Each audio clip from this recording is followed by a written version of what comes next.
The village square erupted in chaos. Mothers wailed, clutching their children. Fathers screamed, shaking fists at the sky and at one another. "It's your fault, Kendi," a man shouted, eyes wild with fear. "You brought this curse upon us." "No, it's the well's doing," another yelled, shoving a neighbor, anger blazing in his eyes. Accusations flew like arrows, cutting through the thick, tense air. Voices collided. Fears erupted.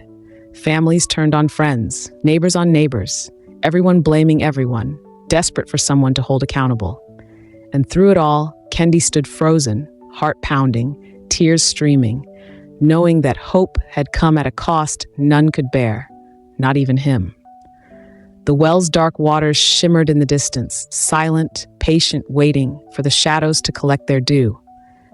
In the heart of the Akamba Highlands, where the morning mist draped the hills like a silver blanket, there lay a village, a quiet village, humble, worn by the relentless sun and the struggles of life, where people tilled the soil from dawn to dusk, herded goats across the rolling hills, and traded in the market square. Life was hard. Dreams were dangerous luxuries. And yet in that village, there was one story that weighed heavier than hunger, sickness, or death itself. A well that could grant any wish, any desire of the heart. But it came with a price, a terrible price. The elders called it Maji Yadambi, the well of sin. They said it had stood since the earliest days of the highlands, built by hands no one could remember, watched over by powers unseen. Every gift it gave, every blessing, carried shadows that followed, shadows that waited patiently, shadows that would collect their debt eventually. No child ever approached it. No traveler dared to speak its name.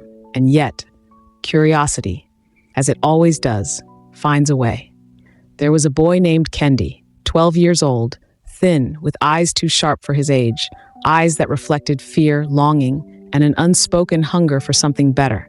His father had vanished before he could remember him, leaving his mother to toil endlessly in the fields. Hunger gnawed at their home every day, a constant, cruel companion. Kendi had learned early that dreams were dangerous, yet he dared to dream anyway. Evenings were the hardest. The wind howled through the hills, carrying whispers that reminded Kendi of the meals never eaten, the laughter stolen by worry, and the fear that the world would never be kind. He would sit by the small hearth, staring at the empty bowls, imagining what life could be if only a miracle came. One evening, as the sky bled a bruised purple, Kendi wandered beyond the village. The forest loomed like a shadowed wall. Mist curled around his ankles, whispered in his ears, twisted around the trees like living serpents. Each step echoed unnaturally. Shadows danced just beyond his vision. Every rustle of leaves, every snap of a twig made his heart pound faster. And then he saw it, the well. Its stones were slick with moss, the water blacker than midnight and yet shimmering as though the darkness itself held fire. Kendi froze. He remembered the elders' stories. One wish, but beware the cost. Hunger twisted his gut. Fear gripped his limbs. Hope, fragile, trembling hope, nudged him forward. "I wish," he whispered, barely audible. "I wish for food for my family, enough to never go hungry again." The forest fell silent. Even the wind seemed to pause, listening. And then, from the depths of the well, a voice, hollow, cold. "Your wish shall be granted, but the debt will come." Kendi ran home. That night, the village awoke to a miracle. Sacks of grain appeared at his doorstep. Fresh fruit, honey, meat, enough to feed every hungry belly. His mother fell to her knees, tears streaming down her face, blessing the heavens. Neighbors arrived, eyes wide with awe. Whispers flew through the village like wildfire. "Did you see? Did you see what has happened at Kendi's home?" For a moment, joy ruled the village.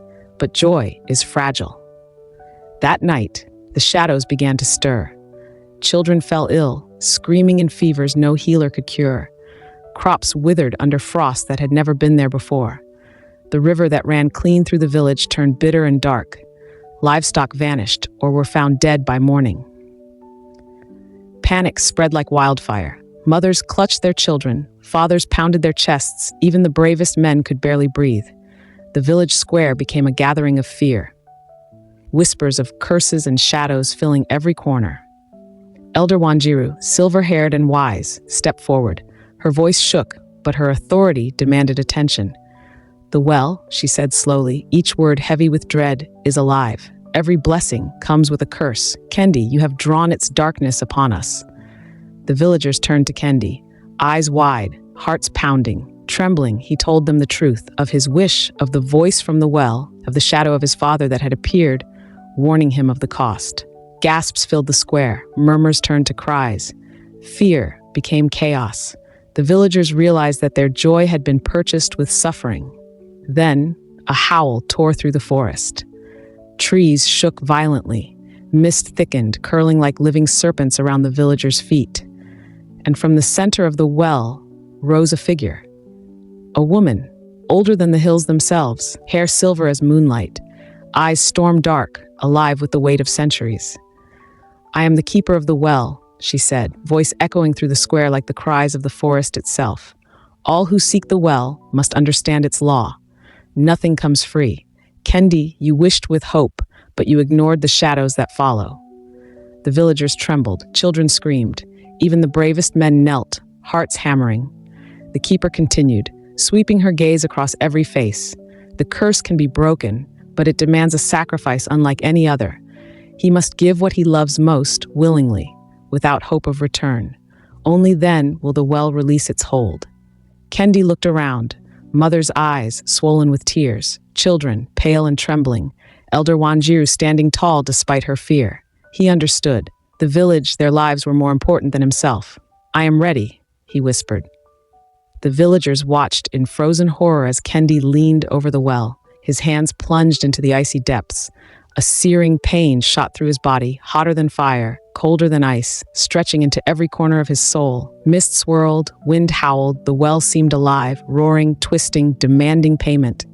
The villagers gasped. Some screamed, mothers covered their children's eyes. Was he alive, or had the well claimed him forever? Time stretched. Moments became hours. Then, silence. At dawn, golden light spilled across the Akamba hills. Rivers ran clear, crops flourished, children laughed freely, livestock thrived, the village alive once more. Yet Kendi was gone. Some say he had become part of the well, guarding it for eternity.